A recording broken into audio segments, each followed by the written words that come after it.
আলহামদুলিল্লাহ। এটারে বেশি নাটায় বাইরে থেকে মানুষ আইয়া আমাদের সিলেটের মানুষে এই সমস্ত গরু নিয়া, ছাগল নিয়া, মহিষ নিয়া, মোমবাতি নিয়া, আগরবাতি নিয়া কম যায়। আমার জানা মতে কম যায় কি যায় না? খবরদার কখনো শাহজালালের মাজারে টাকা দিবেন না, গরিব দুঃখীকে দেন। কখনো মাজারে মোমবাতি জ্বালাবেন না, কখনো মাজারে চাইবেন না। মাজারে গিয়েছেন, কোন কবর পেয়েছেন, আসসালামু আলাইকুম ইয়া আহলাল কুবুর ইয়াগফিরুল্লাহু লানা ওয়া লাকুম আনতুম সালাফুনা ওয়া নাহনু বিল আসার।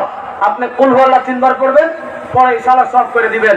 আর আমি আপনারা সূরা ফাতিহা পড়লেন, ইয়াকা না'বুদু ওয়া ইয়াকা নাস্তাঈন। আমরা তোমার ইবাদত করি, তোমার কাছে চাইবো আল্লাহর কাছে, কোন পীরের কাছে না, খাজার কাছে না, বাবার কাছে না। চাইবো একমাত্র কার কাছে?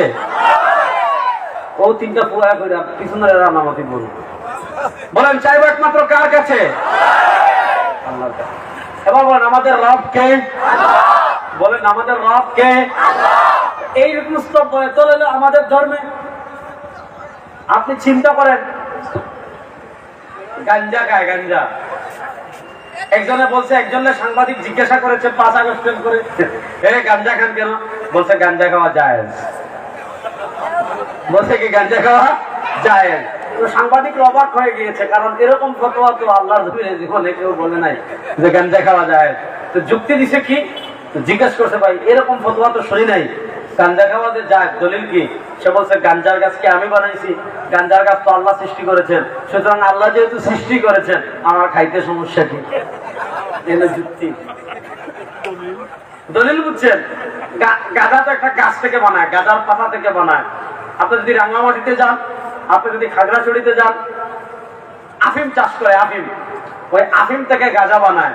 তো আফিমের গাছ তো আপনি চাইলেই বানাতে পারবেন না, গাছ তো বানান আল্লাহ, গাছ তো সৃষ্টি করেছেন আল্লাহ। এখন তার যুক্তি হইল যে এই গাছ যেহেতু আল্লাহ বানাইছেন, তা আল্লাহ যদি গাছ বানান, আমার খাইতে সমস্যা কি?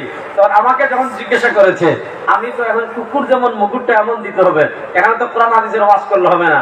আমি পাল্টা প্রশ্ন করলাম, যেই যুক্তিতে আপনি গাঁজা খেতে চাচ্ছেন, ওই একই যুক্তি দিয়ে আমাদের সিলেটের মানিকপীরের টিলার বুড়া বান্দরের গু খেতে হইব। কথা বুঝাইতে পারি নাই? কুত্তার গু, বান্দরের গু, এগুলো কোন মানুষ বানাইছে? খান এবং যুক্তি দিয়া। ইসলাম শরিয়াত যুক্তি দিয়ে চলে না, ইসলাম শরিয়াত চলে কোরআন এবং সুন্নাহ দিয়ে। এরকম আমাদের ধর্মে, ইহুদি ধর্মে যারা এই ধরনের মারেফত কোরআন হাদিসের বাইরের মারেফত, এদেরকে বলা হতো রুহবান, সন্ন্যাসী। আল্লাহ তাআলা পবিত্র কোরআনে ইহুদিদের চরিত্র বর্ণনা করতে গিয়ে বলেছেন, ইত্তাখাযু আহবারহুম ওয়া রুহবানাহুম আরবাবাম মিন দুনিল্লাহ। আল্লাহ বাইরে যারা দাঁড়িয়ে আছে তাদেরকে ভিতরে এসে বসার তৌফিক দান করেন। যদি না বসেন, তারপর দাঁড়িয়ে হলে ওয়াজ শুনেন, যায়েন না। আল্লাহ তাআলা বলেন, ইত্তাখাযু আহবারহুম, মনোযোগ, ইত্তাখাযু আহবারহুম ওয়া রুহবানাহুম আরবাবাম মিন দুনিল্লাহ। আয়াতটা বুঝেন। আল্লাহ তাআলা বলেন, ইহুদিরা তাদের ধর্মযাজকদের, আল্লাহ তাআলা বলেন ইহুদিরা তাদের বয়তল সন্ন্যাসীদের কি বানিয়েছে? আরবাবান, রব বানিয়েছে। কাকে বাদ দিয়ে? আল্লাহ বলেন মিন দুনিল্লাহ। ইহুদিরা আল্লাহকে বাদ দিয়ে ধর্মযাজকদের রব বানিয়েছে। ইহুদিরা আল্লাহকে বাদ দিয়ে সন্ন্যাসীদেরকে রব বানিয়েছে। ইহুদিদের একজন বড় আলেম ছিলেন হযরত আদি ইবনে হাতিম রাদিয়াল্লাহু তাআলা আনহু। ওই যে আমরা ছোটবেলায় গল্প পড়েছি, হাতেম তাই, উনি রাসূলুল্লাহ সাল্লাল্লাহু আলাইহি ওয়াসাল্লামের যুগ পাননি, আল্লাহ নবী আসার আগেই তিনি ইন্তেকাল করে ফেলেছেন। তার ছেলে ছিলেন হযরত আদি, অনেক বড় দানশীলের ছেলে। আল্লাহ নবী তাকে অনেক মহব্বত করতেন। হযরত আদি ইবনে হাতিম রাদিয়াল্লাহু তাআলা আনহু কালেমা পড়ে মুসলমান হয়ে গিয়েছেন। তিনি ইহুদিদের আলেম ছিলেন। তো আল্লাহ তাআলা যখন ইহুদিদের চরিত্র বর্ণনা করতে গিয়ে কোরআনে বলেছেন, ইত্তাখাযু আহবারহুম ওয়া রুহবানাহুম আরবাবাম মিন দুনিল্লাহ। ইহুদিরা আল্লাহকে বাদ দিয়ে সন্ন্যাসীদেরকে রব বানিয়েছে। ইহুদিরা আল্লাহকে বাদ দিয়ে যারা চার্চে থাকে, গির্জায় থাকে, এদেরকে রব বানিয়েছে। হযরত আদি ইবনে হাতিম রাদিয়াল্লাহু তাআলা আনহু দৌড় দিয়ে নবী কারীমের কাছে আসলেন। আসা বলেন, ইয়া রাসূলুল্লাহ, আমরা তাদের সিজদাও করিনি, আমরা তাদেরকে ইবাদতও করিনি। যদি এদেরকে আমরা রব বানাইতাম, যদি ধর্মযাজকদের রব বানাইতাম, যদি সন্ন্যাসীদেরকে রব বানাইতাম, আমরা এদের ইবাদত করতাম। এদেরকে সিজদা দিতাম। ইয়া রাসূলুল্লাহ, এদের ইবাদত করলাম না, এদেরকে সিজদাও দিলাম না, রব বানাইলাম কেমনে? অথচ আল্লাহ বলে এদেরকে রব বানাই দিছি। আল্লাহ নবী সাল্লাল্লাহু আলাইহি ওয়াসাল্লাম জবাব দিচ্ছেন, আমা ইন্নাহুম লাম ইয়াসজুদুনাহুম, শুনো, যদিও তোমরা তাদেরকে সিজদা দাও নাই, রব মানে শুধু সিজদা দেওয়া না। আচ্ছা বলেন তো, আসমানের মালিক কে? জোরে বলেন। জমিনের মালিক কে? সার্বভৌমত্বের মালিক কে? শুনেন, মুক্তিযুদ্ধের চেতনার কথা বলে কোরআন সুন্নাহ বিরোধী আকীদা আপনাদেরকে গত 15 বছর শিখিয়েছে। আপনাদেরকে শিখিয়েছে ওই তোমার অমুকের আব্বা, অমুকের বাপ, অমুক খুনির বাপ, অমুক স্বৈরাচারের বাপ, অমুক লেডি ফেরাউনের বাপ, অমুকের নেতা, অমুকের নেত্রী সার্বভৌমত্বের মালিক। আর যে সংবিধান কোরআন হাদিসের বাইরে যায় ওই সংবিধান আমরা মানি না।